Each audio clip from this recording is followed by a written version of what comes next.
ఈరోజు నేను మరొక మిషనరీని మీకు పరిచయం చేయాలని కోరుతున్నాను. అతని పేరు పాల్ విల్సన్ బ్రాండ్ అనే ఒక ఆయన మన భారతదేశంలో 20 సంవత్సరాలు అద్భుతమైన పరిచర్య చేశాడు.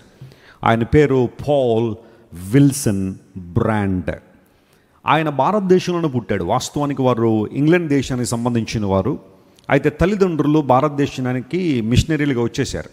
అందును బట్టి ఆ కుమారుడు ఇక్కడే పుట్టాడు.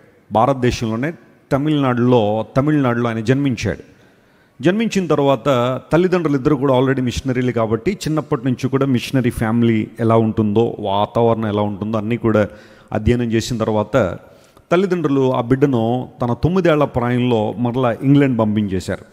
నాయన, నువ్వు బాగా చదువుకునిరా, ఇంగ్లాండ్ దేశం వెళ్ళు, అక్కడ బాగా చదువుకు, ఎందుకంటే మన బంధువులు అక్కడ కొంతమంది ఉన్నారు. నువ్వు వెళ్ళి చదువుకున్న తర్వాత మళ్ళీ భారతదేశం వచ్చి ఇక్కడున్న ప్రజలకు నువ్వు సేవ చేయాలి, పరిచర్య చేయాలని మోటివేట్ చేసి తన 9వ ఏటనే బ్రాండ్ని ఇంగ్లాండ్ పంపించారు. ఇంగ్లాండ్ వెళ్ళిన తర్వాత అక్కడ స్కూల్కి వెళ్తున్న ఆ ప్రక్రియలో ఒకసారి అతనికి ఒక వార్త వచ్చింది, మీ నాన్నగారు చనిపోయారని. అప్పటికి తన వయసు 15 సంవత్సరాలు. అంటే బ్రాండ్ యొక్క తండ్రి గారు, అతని పేరు ఎవెలిన్ బ్రాండ్, ఆయన భారతదేశంలో చనిపోయిన తర్వాత చాలా కృంగిపోయాడు. తండ్రిని పోగొట్టుకోవడం ఊహించలేని పని. 15 years అంటే 10th క్లాస్ చదివే ఆ సందర్భంలో తండ్రిని పోగొట్టుకుని కొన్ని నెలల పాటు, కొన్ని సంవత్సరాల పాటు అతి తీవ్రంగా కృంగిపోయాడు. జీవితం ఇంకేమీ లేదనుకున్నాడు. వాళ్ళ నాన్నంటే బాగా ఇష్టం. తండ్రిని కోల్పోయిన బ్రాండ్ ఒక మాటలో చెప్పాలంటే డిప్రెషన్లోకి వెళ్ళిపోయాడు. ఆ సందర్భంలో దేవుని వాక్యాన్ని చదవడం, ఎవరో మీలాంటి వాళ్ళు ప్రభువు మాటలు బోధించడంలో మరలా తన్ను తాను దేవునికి సమర్పించుకుని దేవుని యొక్క కార్యాలు నెరవేర్చాలని, తండ్రి యొక్క ఆశయాలు, ప్రాముఖ్యంగా భారతదేశంలో సేవ చేయాలి అన్న ఆశయాన్ని అతడు పెట్టుకుని బ్రాండ్ ఇంగ్లాండ్లో మెడికల్ స్కూల్కి వెళ్ళాడు. మెడికల్ స్కూల్లో చదవడం ప్రారంభించాడు. చాలా చక్కగా చదువుకున్నాడు. ఆ తర్వాత అక్కడ నుంచి ఒక హాస్పిటల్ అతనికి జాబ్ వచ్చింది. ఆ జాబ్ చేస్తున్న ప్రక్రియలో 1946వ సంవత్సరంలో ఇండియా వచ్చాడు. భారతదేశం వచ్చిన తర్వాత అప్పటికే CMC Vellore Christian medical college చాలా చక్కగా ఐడస్ కడ్డర్ గారి ద్వారా నడిపించబడుతూ ఉంది. చాలామంది డాక్టర్లు స్వచ్ఛందంగా వచ్చి పనిచేస్తుంటే ఈ బ్రాండ్ను కూడా, విల్సన్ బ్రాండ్ను కూడా ఇండియా పిలిచిన తర్వాత సిఎంసిలో అతనికి ఒక విభాగాన్ని అప్పచెప్పారు. నీవు ఈ విభాగంలో ప్రజలకు మేలు చేయాలని. అతడు తనకు అప్పగించిన బాధ్యత నెరవేర్చుతో పాటుగా ఆ ప్రాంతంలో ఉన్న కుష్ఠవ్యాధిగ్రస్తులను పరిశీలించడం ప్రారంభించాడు. పూర్వ దినాల్లో, ఇప్పుడంటే లెప్రసీ వచ్చిన వాళ్ళు కొన్ని రీహాబిలిటేషన్ సెంటర్స్ ఇవన్నీ చాలా చక్కగా ఉన్నాయి, కానీ పూర్వదినాల్లో వారిని ఊరు అవతలకి నెట్టేసేవారు. వారిని ఎవరు పట్టించుకునేవారు కాదు, వారితో ఎవరు మాట్లాడేవాళ్ళు కాదు, ఆలన పాలన చూసేవారు కాదు. 3 రోజులకు ఒకసారి భోజనం చేస్తే చాలా గొప్ప అన్నట్టుగా ఆ ప్రాంతంలో ఆ పరిస్థితుల్లో ఉండేది. లెప్రసీ అనేది ఒక బ్యాక్టీరియా వలన వచ్చే వ్యాధి. కొంతమంది తెలియక అది వంశపారంపర్యంగా వస్తుందేమో అని అనుకుంటారేమో, కానీ అదొక బ్యాక్టీరియా, లాప్రోమెటాసిస్ అనే ఒక బ్యాక్టీరియా ద్వారా లెప్రసీ అనేది మనిషి దేహంలోకి వస్తుంది. ప్రొలాంగ్డ్ ఫెలోషిప్ కనుక వాళ్ళతో ఉంటే, ఎవరైనా కుష్ఠవ్యాధిగ్రస్తులతో ఎక్కువ కాలం ఎవరైనా సహవాసం చేస్తే వారికి కూడా వచ్చే అవకాశాలు, కుష్ఠవ్యాధి వచ్చే అవకాశాలు ఉన్నాయి. కానీ కొన్ని సందర్భాల్లో వారితో ఉన్నంత మాత్రాన లెప్రసీ అయితే రాదు. అదొక బ్యాక్టీరియల్ డిసీజ్ అది.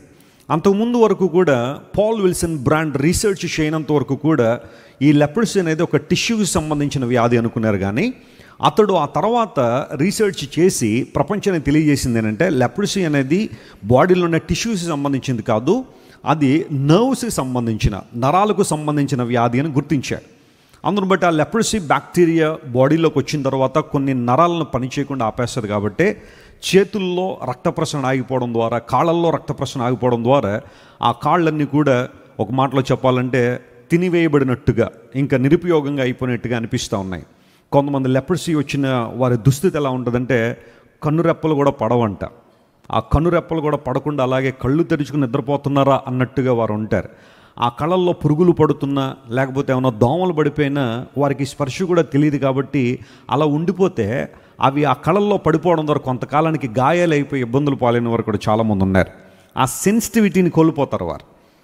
దీని మీద రీసెర్చ్ చేసి పాల్ బ్రాండ్ లెప్రసీతో బాధపడుతున్న వారికి చాలా చాలా చాలా అద్భుతమైన, ఒక మాటలో చెప్పాలంటే ట్రీట్మెంట్ని కనుగొనడంలో చాలా ప్రయాసపడ్డాడు.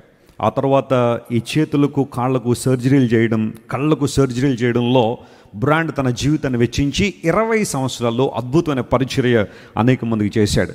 ప్రియులరా, ఆ సందర్భంలో వెల్లూరులోనే ఒక రీహాబిలిటేషన్ సెంటర్ స్టార్ట్ చేసి ఎవరెవరైతే లెప్రసీతో బాధపడుతున్నారో, వారు ఏ కులమైనా ఏ మతమైనా, వారి స్టేటస్ ఏదైనా సరే, వారిని చాలా ఓపెన్ ఆర్మ్స్తో చేర్చుకుని వారందరికీ కూడా చక్కని ఆహ్లాదకరమైన వాతావరణాన్ని కల్పించి ప్రతి ఉదయ సాయంకాలంలో వారితో మాట్లాడుతూ పూర్ణ ధైర్యాన్ని, ప్రోత్సాహాన్ని వారికి ఇచ్చి అనేక మందిని బలపరిచాడు పాల్ విల్సన్ బ్రాండ్ అనే గొప్ప దైవజనుడు. ఒకసారి ఆయనకి చప్పట్లు కొట్టి మన అభినందన తెలియచేద్దాం.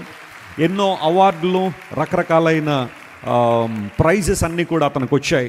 హి was a great man in India, served Indians for more than 20 years. అతడు పుస్తకం రాస్తాడు. ఆ పుస్తకం పేరు ఏంటంటే the gift that nobody wants అనే ఓ పుస్తకం రాశాడు. టైటిలే చాలా బాగుంటుంది, ద గిఫ్ట్ నోబడీ వాంట్స్. ఎవరికి అక్కర్లేని లేదా ఎవరు కోరుకోని ఒక బహుమానం. దాన్ని ఆ తర్వాత పేరు మార్చారు ఏమంటే ద గిఫ్ట్ ఆఫ్ పెయిన్ అనే పేరు రాశాడు దానికి. Gift of pain. కొన్నిసార్లు పెయిన్ అనేది మనకు వస్తున్నప్పుడు నాకు ఈ పెయిన్ రాకపోతే బాగుండు కదా అనుకుంటాం, కానీ పెయిన్ రావడమే మంచిది అంటాడు. పెయిన్ రాలేదు అంటే నీ దేహంలో ఏదో ప్రాబ్లం ఉన్నట్టే, ఏదో ఇబ్బంది ఉన్నట్టే. లెప్రసీ వాళ్ళకి ప్రాబ్లం ఏంటో తెలుసా? పెయిన్ లేకపోవడమే. అందరూ బట్టి వారికి ఎక్కడెక్కడ శరీరం కొరుక్కుని పోతున్నా లేదా గాయాలు అవుతున్నా వారికి తెలియదు, పెయిన్ లేదు కాబట్టే. పెయిన్ ఉండడమే మంచిది అని చెప్పి ద గిఫ్ట్ ఆఫ్ పెయిన్ అనే పుస్తకం రాస్తాడు పాల్ విల్సన్ బ్రాండ్ అని. ఆయన ప్రపంచంలో అనేక పుస్తకాలు చాలా చక్కగా అమ్ముడవుతాయి. ఆయన రాసిన ఈ పుస్తకం కూడా అనేక మందిని కదిలించింది. కొన్నిసార్లు నొప్పి కూడా మంచిదే అనే ఆ పుస్తకం చాలామంది చదివి ఉన్నతమైన ఆశీర్వాదాలు పొందుకున్నారు. చాలాసార్లు మన శరీరానికి నొప్పి ఉండకపోవచ్చు, కానీ కొంతమంది మనస్సులు నొప్పించబడుతూ ఉండొచ్చు.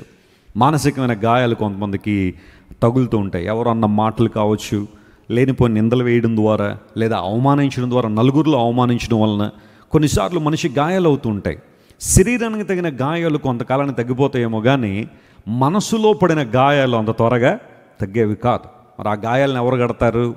ఆ గాయాలు కట్టబడే స్థలం ఏంటి అని కనుక పరిశీలన చేస్తే దేవుని వాక్యం రాయబడింది, దేవుడు మన గాయములు ఏం చేస్తాడట? ఆయన కట్టేవాడు. మన ప్రతి పరిస్థితిని చక్కదిద్దేవాడు. సంపూర్ణంగా మన జీవితాలు ఆయన చేతిలో పెట్టగలిగితే, దేవా నాకు నేనుగా నా జీవితాన్ని బాగు చేయాలని ప్రయత్నం చేశాను, నా వల్ల కాదు, కానీ నీవు చేయగలిగితే నా గాయాలు కట్టు ప్రభు అని ఎవరైతే తమ జీవితాలు ప్రభు చేతిలో పెడతారో వారు ఖచ్చితంగా ఆశీర్వాదాన్ని దీవెన పొందుకుంటారు.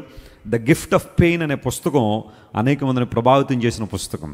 మరి అలాంటి గొప్ప దైవజనులు భారతదేశ నిర్మాణంలో అనేక మంది సహకరించడంలో కుల మత జాతి వర్గ విభేదాలు లేకుండా ప్రతిఫలాన్ని ఆశించకుండా సేవ చేసినటువంటి గొప్ప దైవజనులు భారతదేశంలో పనిచేశారు. కాబట్టే ఈరోజు విద్య వైద్య రంగంలో విప్లవాత్మకమైన మార్పులు భారతదేశం చూడగలిగిందని చెప్పడానికి నేను చాలా సంతోషిస్తున్నాను.